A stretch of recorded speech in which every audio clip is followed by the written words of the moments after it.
The operation tutorial for the Spider-i UAV H200 agricultural drone is divided into the following sections. We recommend watching from the beginning to fully understand how to operate the H200 and learn various tips.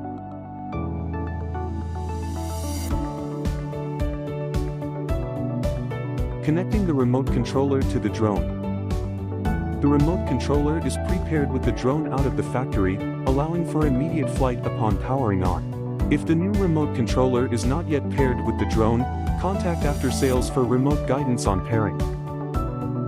Setting parameters based on the plot and crop conditions. For the first trial flight, it is recommended to fly in an open area without wires, obstructions, or barriers. Take off. Unlock and push the throttle to take off. American hand. Left joystick. Ascend. Descend.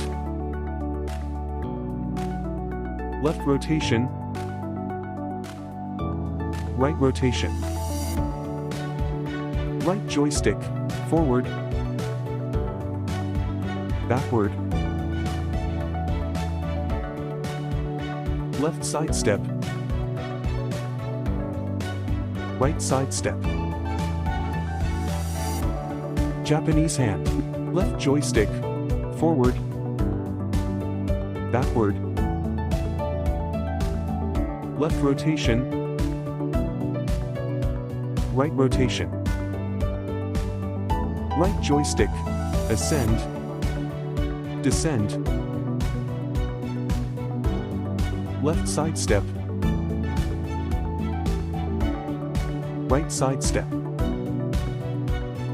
Spraying. This is the water pump switch. Turn it on to start spraying, and move it to the middle position to stop spraying.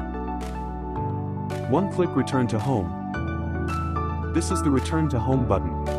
Press and hold to activate one-click return to home. The drone will fly directly back to the takeoff point, hover, and then be manually landed. If this button is shortly pressed during the return flight, the drone will pause its return. Landing.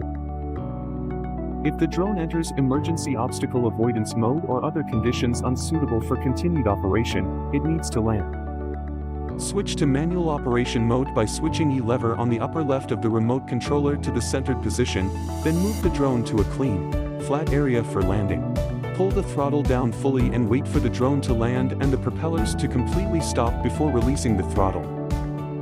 When loss of connection between remote controller and drone, by default, the drone will continue its operations when connection is lost, or it can be set to hover in place. Low battery alert. It is important to monitor this alert and return the drone quickly to swap batteries, recharge or refill the tank.